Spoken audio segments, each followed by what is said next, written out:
இன்றைய தினம் நம்ம தரிசனம் பண்ண போகிற மகான் அக்கல்கோட் சமர்த்த மகாராஜ் சுவாமிகள். ஒரு மனிதன் இறக்கக்கூடிய காலத்தை குருநாதர் உணர முடியும். குருநாதர் நினைத்தால் நம்மை காப்பாற்ற முடியும். சும்மா குருபக்தி, குரு மகிமை, குருவே சரணம் எல்லாம் நம்ம சொன்னா மட்டும் போராது. நம்ம மனசுல அந்த பக்தி இருக்கணும். 250 வருடம் ஒரு புற்றுக்குள்ள இருக்கார். ஆகாரம் இல்லை, குளியல் இல்லை, எதுவுமே கிடையாது. வெளியில வரார். எப்படி வராராம் அக்கல்கோட் சுவாமிகள்? ஒரு புத்துணர்வோடு வருகிறாராம். பிரசாதத்தை வாங்கிட்டு இவரை யாரோ அனுப்பிச்சிட்டாங்களே, இவர் யாருன்னு தெரியலையே பாவம் அப்படின்னு இவரை பார்க்கறதுக்காக இந்த மடத்திற்கு வருகிறார். அந்த தூணோட மறைவில் இருக்க அக்கல்கோட் சுவாமிகளை பார்க்கிறாராம். அடுத்த கணம் அவர் தத்தாத்திரேயராக காட்சி தருகிறார். ஜெயா தொலைக்காட்சி நேயர்கள் அனைவருக்கும் அன்பான வணக்கம். குருவே சரணம் நிகழ்ச்சியில் இன்றைய தினம் நம்ம தரிசனம் பண்ண போகிற மகான் பலரும் கேள்விப்பட்டிருப்பீர்கள். அக்கல்கோட் சமர்த்த மகாராஜ் சுவாமிகள் இவரோட பேர். அக்கல்கோட் சுவாமிகள்னு சொல்லுவாங்க. அக்கல்கோட் அப்படிங்கிறது ஊர் பேர். இது எங்கே இருக்கு? மகாராஷ்டிரத்தில் இருக்கு. மகாராஷ்டிராவில் இருக்கு. இவர் என்ன சொல்லுவாங்கன்னா, தத்தாத்திரேயர் நம்ம கேள்விப்பட்டிருக்கோம். சிவனுடைய வடிவம், பிரம்மனுடைய வடிவம், மகாவிஷ்ணுவுடைய வடிவம், இந்த மூன்றும் இணைந்த ஒரு வடிவம் தான் தத்தாத்திரேயர். அந்த தத்தாத்திரேயரே அக்கல்கோட் சுவாமிகளாக பிறந்தார். இந்த பக்தர்கள்லாம் புரிஞ்சுக்கிறதுக்கு கொஞ்சம் நாளாச்சு. இவர் எங்கே பிறந்தார்னா கர்நாடகா சொல்லுவாங்க, யூபின்னு சொல்லுவாங்க, பல இடங்கள் சொல்லுவாங்க. இவர் வாழ்ந்த காலம் பார்த்தா ஆச்சரியமாக இருக்கும். 400 வருஷங்களுக்கு மேலே வாழ்ந்திருக்கார். பெரிய மகான் இவர். அக்கல்கோட் சுவாமிகள்னு பேர். இந்த மகான் ஆரம்ப காலத்தில் பிறந்தவுடனே இவருக்கு இருக்கிற ஞானத்தை கண்டு, இறைவனுடைய வடிவம் அல்லவ, இவருக்கு இருக்கிற ஞானத்தை பார்த்துட்டு இவருக்கு ஆன்மீக பயிற்சிகள், ஆன்மீகம் தொடர்பான பல விஷயங்கள்லாம் கொடுக்க ஆரம்பித்தாங்க. இவருடைய நாட்டமும் எங்கே போச்சு? ஆன்மீகத்திலே போச்சு. அதாவது தத்தாத்திரேயரே அக்கல்கோட் சுவாமிகளாக அவதாரம் எடுத்திருக்காருன்னா பக்தி மார்க்கத்தை பலரிடமும் கொண்டு செல்ல வேண்டும் என்பதற்காகவும், இறைவை வழிபாட்டினுடைய அவசியத்தை பலருக்கும் உணர்த்துவதற்காகவும் நிகழ்ந்திருக்கிறது. இவரோட காலத்தில் இவர் நிகழ்த்தின அற்புதங்கள் அதெல்லாம் பார்த்தா நம்மெல்லாம் நினைச்சே பார்க்க முடியாது. இப்படியெல்லாம் சாத்தியமா அப்படின்னு தோணும். படல்கோட் அப்படின்னு ஒரு இடம், அங்கே இருக்கிற ஒரு ரிவருக்கு போகிறார். படல்கோட்டில் தன்னோட 4 சீடர்களை கூட்டிகிட்டு போகிறார். அந்த 4 சீடர்களை கூட்டிகிட்டு போயிட்டு தன்னோட பாதுகைகளை கழற்றி ஒரு சீடர்கிட்ட கொடுக்குறார். ஒரு ஆற்றை கடக்கணும் அப்படின்னா நமக்கு என்ன வேணும்? படகு வேண்டும். ஒரு ஆற்றை கடக்கணும்னா படகு வேணும். நீஞ்சி போகலாம், தண்ணீர் கம்மியாக இருக்குன்னா தண்ணியில் நடந்து போகலாம், அதெல்லாம் வேற. ஒரு படகு வேணும். இந்த ஆற்றில் வெள்ளம் பெருக்கெடுத்து ஓடுகிறது. இவர் அக்கறைக்கு போகணும். அக்கல்கோட் சுவாமிகள் அக்கறைக்கு போகணும். என்ன பண்ணுறார்? தன்னுடைய சீடர்கள்ட்ட மல்லிகைப்பூ பக்கத்தில் இருக்கு. அந்த மல்லிகைப்பூக்களை தொடுத்து சரம் போல பண்ண சொல்கிறார். இந்த கோவில் வாசல்லாம் கட்டுவாங்க இல்லையா, அது பேர் சரம்னு பேர். 1 முழம் 2 முழம் சரம்னு பேர். மல்லிகை சரம்போ அதை தொடுக்க சொல்கிறார். அதை தொடுத்த பிறகு அந்த மல்லிகை சரத்தை அப்படியே ஒரு வட்டமான ஒரு தாம்பாளம் போல பண்ணுறார். ஒரு தாம்பாளம் மாதிரி. அந்த தாம்பாளத்தை மல்லிகைப்பூ அது மாதிரி டிசைன் பண்ணுறார். தன்னோட சீடர்கள்ட்ட சொல்லி பண்ண சொல்கிறார். பண்ணி முடிச்சுட்டு அதை தண்ணியில் வைக்கிறார். தண்ணி பெருக்கெடுத்து ஓடுகிறது அந்த ஆற்றில். அதில் இந்த வைக்கிறார். எதை? இந்த மலர்களால், மல்லிகை மலர்களால் ஆன ஒரு தாம்பாளம் போல இருக்குது, ஒரு ரவுண்டாக இருக்குது. அதை படகு மாதிரி வைக்கிறார். அது என்னாகும்? தண்ணியில் அடிச்சுட்டு போடும். அது என்ன வெயிட் இருக்குமா? ஒன்றும் கிடையாது. அதை தண்ணியில் வச்சுட்டு அதன் மேலே ஏறி உட்கார்றார். யார்? அக்கல்கோட் சுவாமிகள். ஒரு தாம்பாள சைஸ் தான். மேலே ஏறி உட்கார்றார். சீடர்கள் ஆச்சரியத்துடன் பார்த்து கொண்டிருக்கிறார்கள். அதில் உட்கார்றார். அது அப்படியே போகிறது, தண்ணீரை எதிர்த்து மறுக்கரையை நோக்கி செல்கிறது. மலர் சரத்தினால் ஆன ஒரு தாம்பாளம் தான், அவ்வளோதான். பூ அப்படியே வரிசையாக அப்படியே வட்டமாக வச்சா அப்படி இருக்கும், அவ்வளோதான். அது அக்கறைக்கு செல்கிறது. பார்த்துக்கிட்டே இருக்காங்க சீடர்கள். அங்கே இருக்கின்ற பக்தர்களும் ஆச்சரியத்துடன் பார்த்து கொண்டிருக்கிறார்கள். கொஞ்ச நேரத்தில் அது மறைந்து விடுகிறது, இவர்கள் பார்வையிலேருந்து மறைகிறது. அது எங்கே போகிறதுன்னா அப்படியே போய் கர்டாலிங்கிற ஒரு இடத்துல இருக்கக்கூடிய வனப்பகுதியில் போய் நிற்கிறது. அந்த வனப்பகுதியில் இறங்குறார். அந்த வனப்பகுதிக்குள் நுழைகிறார் அக்கல்கோட் மகராஜ் சுவாமிகள்.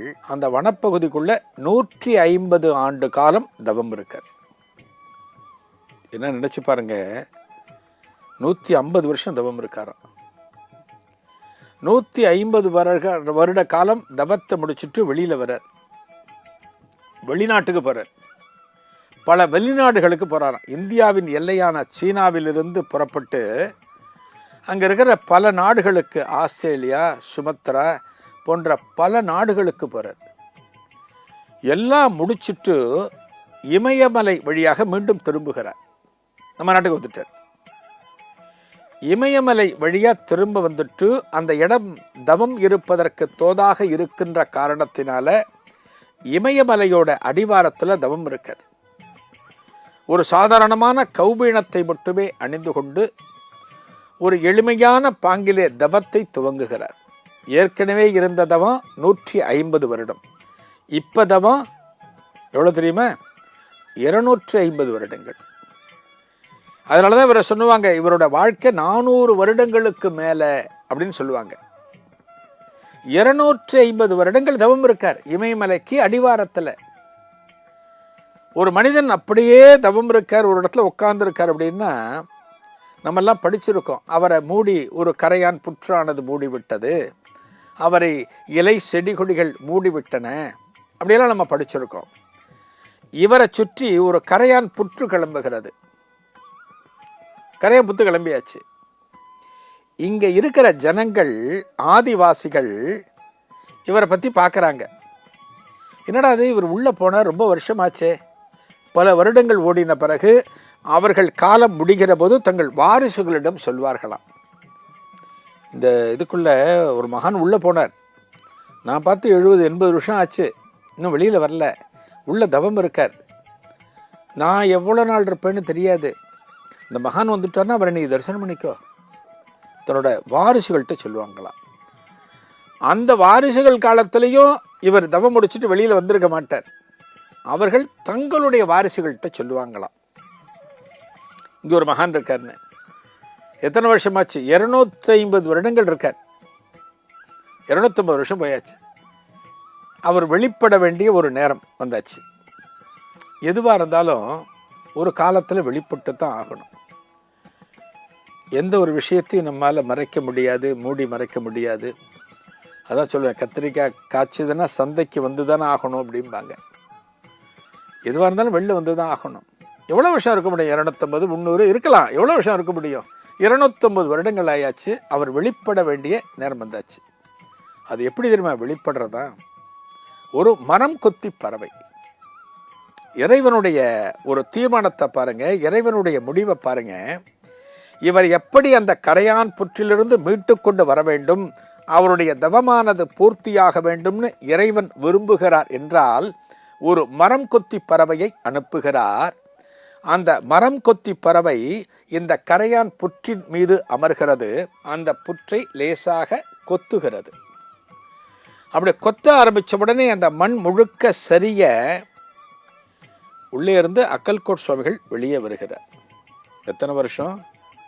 250 வருஷம். ஒரு நாள் ராத்திரி படுத்துட்டு 10:30 மணிக்கு படுத்துட்டு காலையில் ஒரு 5:30-6 மணிக்கு எழுந்து வெளியில் வந்தோன்னா நம்ம முகம் எப்படி இருக்கும்? ஃப்ரெஷ்ஷாக இருக்குமா? ஒரு மாதிரி அழுது வடிஞ்ச மாதிரி இருக்கும். வீட்டில் சொல்லுவாங்க, முதல்ல முகத்தை கழுவிட்டு வாடா, முகத்தை பார்க்கவே சகிக்கலை அப்படிம்பாங்க. 250 வருடம் ஒரு புற்றுக்குள்ளே இருக்கார். ஆகாரம் இல்லை, குளியல் இல்லை, எதுவுமே கிடையாது. வெளியில் வரார். எப்படி வராராம்? அக்கல்கோட் சுவாமிகள் ஒரு புத்துணர்வோடு வருகிறாராம். இதை பல நாட்களாக தான் எதிர்பார்த்து காத்திருந்தது போல் வெளியில் வருகிறாராம். ஒரு குளிச்சு முடிச்சுட்டு ஒரு ஆள் ஃப்ரெஷ்ஷாக வந்து எப்படி இருக்கும், அது போல வருகிறாராம். அது வந்த உடனே இந்த மலைவாசிகள் அத்தனை பேரும் பார்க்கிறார்கள். ஆகா, நமது முன்னோர்கள் சொன்னார்களே இந்த இடத்துல ஒரு சுவாமிகள் இருக்காருன்னு அப்படின்னு அவரை வணங்குறாங்களாம். எல்லாருக்கும் சுவாமிகள் ஆசீர்வாதம் பண்ணிவிட்டு அங்கிருந்து தனது யாத்திரையை ஆரம்பிக்கிறார். அடுத்து எங்கே வர்றார் தெரியுமா? மும்பைக்கு வர்றார். சுவாமிகள் மும்பைக்கு வர்றார். 12 வருடங்கள் தங்கிறார் மும்பையில். இந்த மும்பையில் பார்த்தீங்கன்னா ஷோலாப்பூர் அப்படின்னு ஒரு இடம் இருக்குது. இந்த ஷோலாப்பூரில் தத்தாத்திரேயருக்கு ஒரு கோவில் இருக்குது. இவர் தத்தாத்திரேயரோட வடிவம். இவர் அந்த கோவிலுக்கு போகிறார். அந்த கோவிலில் அப்போ தான் எல்லாம் முடிஞ்சு, பூஜையெல்லாம் முடிஞ்சு பக்தர்களுக்கு பிரசாதம் வழங்கி கொண்டிருக்கிறார்கள். எல்லாருக்கும் பிரசாதம் கொடுக்குறாங்க. மகா பிரசாதம் கொடுத்து கொண்டிருக்கிறார்கள். இவர் என்ன பண்ணுறாராம், இவரும் அந்த இடத்துல வரிசையில் நிற்கிறாராம் பிரசாதத்துக்காக. அங்கே இருக்கக்கூடிய மற்ற பக்தர்கள் இவரது தோற்றத்தை பார்த்துவிட்டு முகம் சுளிக்கிறார்கள். இவர் என்ன கோவணம் கேட்டிருப்பாரு, இவர் பார்த்தாலே ஒரு மாதிரி இருக்கு, எல்லாம் முகம் சுளிக்கிறாங்க. அங்கே இருக்கக்கூடிய தலைமை பூஜாரிகிட்ட சொல்கிறாங்க, அவரை பார்த்தாலே ஒரு மாதிரி இருக்கு, அவர் மேலே வெளியே தள்ளுங்க. எல்லாம் போய் கம்ப்ளைண்ட் பண்ணுறாங்க. அந்த தலைமை பூஜாரி வந்துட்டு இவரை அனுப்புகிறார். நீங்கள் வெளியே போங்க, இங்கே நிற்காதீங்க, கிளம்புங்க. யாரை? தத்தாத்திரேயரை. அக்கல்கோட் சுவாமிகள் தத்தாத்திரேயரோட வடிவம். இந்த கோவில் என்ன கோவில்? தத்தாத்திரேயர் கோவில். என்ன கால கொடுமை பார்த்தீங்களா? அந்த தத்தாத்திரேயரே இங்கே வந்தாலுமே அவருக்கு பிரசாதம் கிடைக்க மாட்டேங்குது. அவரை தள்ளி விடுறாங்க, அவரை போக சொல்கிறாங்க. உடனே அங்கிருந்து நகர்கிறார் அக்கல்கோட் சுவாமிகள். கொஞ்சம் மனசில் லேசாக ஒரு வேதனை. அப்படியே நவுந்து போய் பக்கத்தில் ஒரு மடம் இருக்குது. இந்த மடத்தில் ஒரு தூண்கிட்ட உட்கார்றார். அப்போ இங்கே பிரசாதம் வாங்கி கொண்டிருந்த ஒரு பக்தை பிரசாதத்தை வாங்கிட்டு, இவரை யாரோ அடிச்சிட்டாங்களே, இவர் யாருன்னு தெரியலையே பாவம் அப்படின்னு இவரை பார்க்கறதுக்காக இந்த மடத்திற்கு வருகிறார். அந்த தூணோட மறைவில் இருக்க அக்கல்கோட் சுவாமிகளை பார்க்கிறாராம். அடுத்த கணம் அவர் தத்தாத்திரேயராக காட்சி தருகிறார்.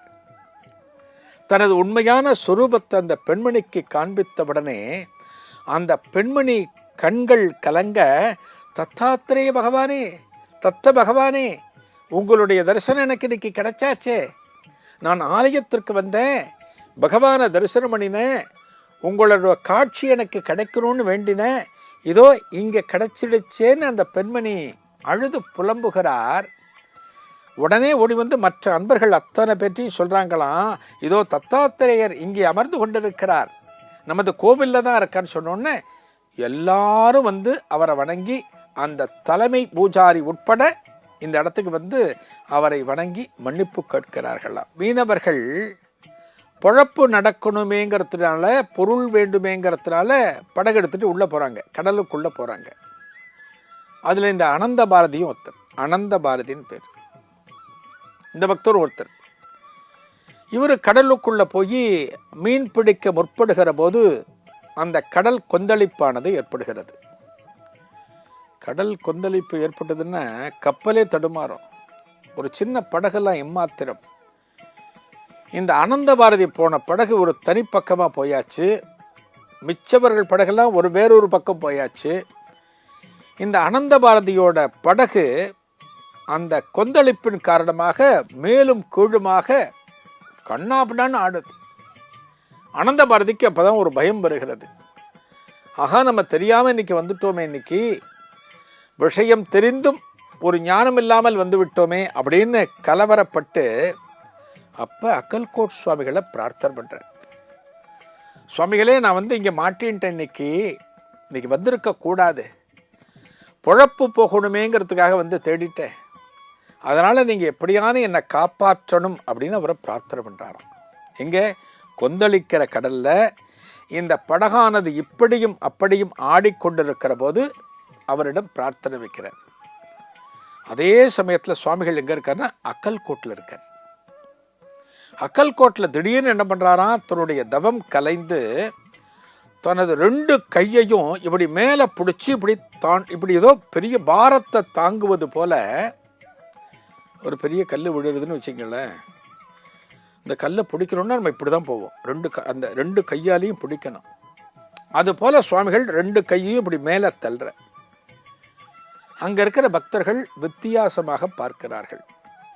அது மட்டுமல்ல, கையை பிடிச்சது மட்டுமல்லாமல் சுவாமிகளுடைய உடல் நனைந்து காணப்படுகிறது. தண்ணியிலேருந்து வந்தால் எப்படி இருக்கும், நனைந்து காணப்படுகிறது. அங்கே அனந்த பாரதி என்ன பார்க்குறாருன்னா, சுவாமிகளே கடலில் நின்று கொண்டு தனது 2 கைகளாலும் இந்த படகை தாங்கி பிடிப்பதை நேருக்கு நேராக பார்க்கிறார் அனந்த பாரதி. அவருக்கு தெரியுது சுவாமிகள் கடலில் இருக்கார், காப்பாற்றி கொண்டிருக்கிறார். இதை பார்த்து அவரை பார்த்து கையெடுத்து கும்பிடுகிறார். அடுத்த ஒரு சில நிமிடங்களில் கடல் கொந்தளிப்பு நிற்கிறது. அனந்த பாரதி பத்திரமா வந்துட்டார், தாண்டியாச்சு, அபாயக்கட்டத்தை தாண்டியாச்சு. கரைக்கு வந்த உடனே அனந்த பாரதிக்கு என்ன தோன்றுகிறது, இந்த கடல்ல நாம் இன்றைக்கு மூழ்கி இருக்க வேண்டியது, படகு மூழ்கி இருக்கும் இந்த கொந்தளிப்பின் காரணமாக. ஆனால் நமது குருநாதர் பத்திரமாக கரை சேர்த்து விட்டார், அவருக்கு நன்றி சொல்ல வேண்டும் என்பதற்காக புறப்பட்டு அக்கல்கோட் ஆசிரமத்துக்கு வருகிறார். அக்கல்கோட் ஆசிரமம் வந்து அக்கல்கோட் மகாராஜை பார்த்து அவர் நமஸ்காரத்தை பண்ணிட்டு, சுவாமிகளே, ஒரு கஷ்டமான சூழ்நிலையில் நான் மாட்டிக்கொண்டிருந்த போது என்னை பத்திரமாக மீட்டெடுத்தீர்களே அப்படின்னு சொல்லிட்டு அவருக்கு நமஸ்காரத்தை பண்ணுறாராம்.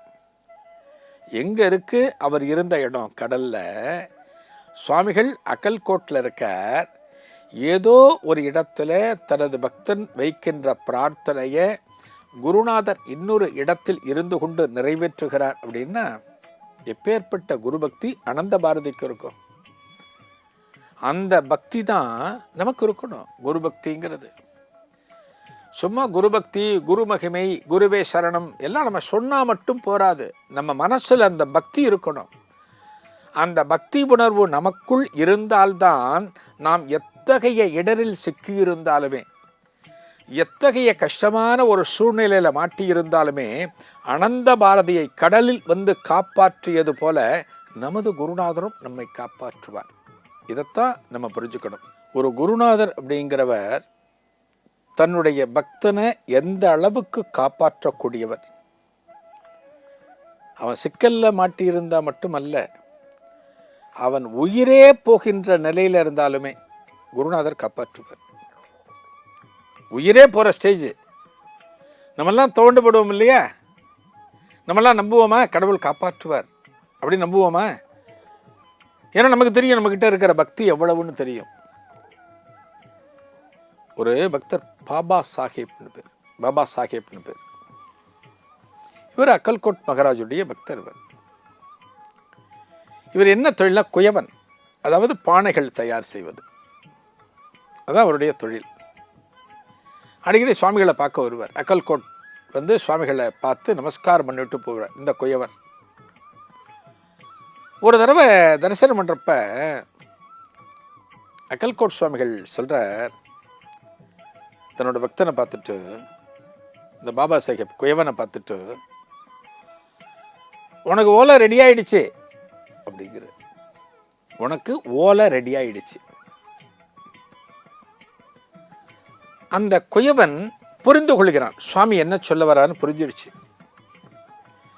உனக்கு ஓலை ரெடி ஆயிடுச்சுன்னு என்ன அர்த்தம்? உன்னை கூட்டிகிட்டு போகிறதுக்கு யமன் வரப்போகிறான், உன் தேதி குறிக்கப்பட்டு விட்டதுன்னு அர்த்தம். அது சுவாமிகள் ஓப்பனாக சொல்லிட்டார். ஒரு அத்தியந்தமான பக்தன், தெரிஞ்சுக்கிட்டோம், சொல்லிட்டார். யாருக்கான அதுபோல் நமக்கு ஓலை வந்துடுச்சு நமக்கு தெரிஞ்சா, அப்படியா ரைட்டு நான் புறப்படுறேன்ப்பா யாரான்னு சொல்லுவாங்களா? இன்னும் கொஞ்ச நாள் இருக்க தான் ஆசைப்படுவாங்க. இந்த குயவன் என்ன பண்ணுறான், சுவாமிகளுக்கு நமஸ்காரம் பண்ணுறான். அக்கல்கோட் மகாராஜ் சுவாமிகளுக்கு நமஸ்காரம் பண்ணிட்டு சொல்கிறான், சுவாமிகளே, இவ்வளவு சீக்கிரம் போகணும்னு நான் ஆசைப்படலை, நான் எதிர்பார்க்கல. இன்னும் சில வேலைகள்லாம் இருக்குது, என்னோடய குடும்பத்திற்கு நான் சிலவற்றையெல்லாம் செய்யணும். அதெல்லாம் செஞ்சு முடித்த பிறகு நான் போகிறேன் சுவாமிகளே, எனக்கு கொஞ்ச நாள் எக்ஸ்டென்ஷன் கொடுங்க, இன்னும் கொஞ்ச நாள் நான் இருக்கேன், என்னுடைய வாழ்க்கையை இன்னும் கொஞ்ச நாளைக்கு நீட்டிச்சு கொடுங்க அப்படின்னு கேட்குறேன். இப்போ என்ன பண்ணுறாராம் அக்கல்கோட் சுவாமிகள், இவனை ஒரு கையில் பிடிச்சிக்கிறாராம். ஒரு கையில் பிடிச்சிட்டு மேலே பார்க்குறாராம், ஆகாயத்தை பார்க்குறார். பார்த்து யாருக்கிட்டேயோ சண்டை போடுறார், கையை காலை நீட்டி சண்டை போடுறார், காலால் நீட்டுறார், கையை நீட்டுறார், குரல் தடித்து காணப்படுகிறது, சண்டை போடுறாராம். இவரை கையில் பிடிச்சிருக்கார், யார் குயவனை கையில் பிடிச்சிட்டு. இப்படி சண்டை போட்டுட்டு இருக்கிற போது அங்கே ஒரு மாடு வருது. ஒரு மாடு வந்த உடனே அந்த மாட்டை காமிக்கிறார், மேலே காமிச்சு இப்படி இப்படிங்கிறார். இந்த மாட்டை காமிச்சு பேசுகிறார், மேலே ஆகாயத்தில் யாருனே தெரியல, யாரோ ஒருத்தர்கிட்ட பேசுகிறார், அவ்வளோதான் தெரியுது. அவர்கிட்ட சத்தம் போடுறார், இவர்கிட்ட கை காமிக்கிறார். இது நடந்துட்டு இருக்கும்போதே இந்த மாடு இறந்து கீழே விழுகிறது. மாடு அப்படியே இறந்து கீழே விழுந்துடுச்சு. இவன் பார்க்குறான், யார் குயவன் பார்க்கிறான். அப்போ சொல்கிறார் அக்கல்கோட் சுவாமிகள் குயவன் கிட்ட, நான் ரொம்ப போராடி உன்னை மீட்டிருக்கேன், உன்னை கூப்பிட்டு போகிறதுக்காக தான் யமன் வந்திருக்கான். அந்த யமன் கிட்ட தான் நான் சண்டை போட்டுட்டு இருந்தேன். அவன் ஏதான ஒரு ஜீவராசியை கொண்டு போகணும்னு இருந்த காரணத்தினால இந்த வழியில் வந்த ஒரு மாட்டை காமிச்சு இந்த மாட்டை எடுத்துட்டு போன்னு சொன்னேன். இப்போ சத்துக்கு இந்த மாடு பலியாகி இருக்கிறது. அடுத்த முறை உனக்கு ஓலை வந்தால் நீ திரும்ப என்கிட்ட வரக்கூடாது, நான் எப்போ எதுவும் பண்ண மாட்டேன் அப்படின்னு சுவாமிகள் சொல்கிறாராம். அப்பனா பாருங்க, ஒரு மனிதன் இறக்கக்கூடிய காலத்தை குருநாதர் உணர முடியும். குருநாதர் நினைத்தால் நம்மை காப்பாற்ற முடியும். எப்படி ஒரு நிகழ்வை நடத்தி அக்கல்கோட் சுவாமிகள் தன்னை பற்றி சொல்கிறார் பாருங்க. கடைசி வரைக்கும் பலரும் இவர்தான் தத்தாத்திரேயர்னு சிலர் புரிந்து கொண்டார்கள், பலர் புரிந்து கொள்ளவில்லை. ஆனால் காலப்போக்கில் எல்லோருமே உணர ஆரம்பித்து விட்டார்கள். இவர் வாழ்ந்த காலம் 400 வருஷம் 500 வருஷம் நிறைய சொல்லுவாங்க. 1878 இவர் சமாதியானார். அக்கல்கோட் சுவாமிகளின் அருள் அனைவருக்கும் கிடைக்க வேண்டும் என்று பிரார்த்தித்துக் கொள்கிறேன். நன்றி, வணக்கம்.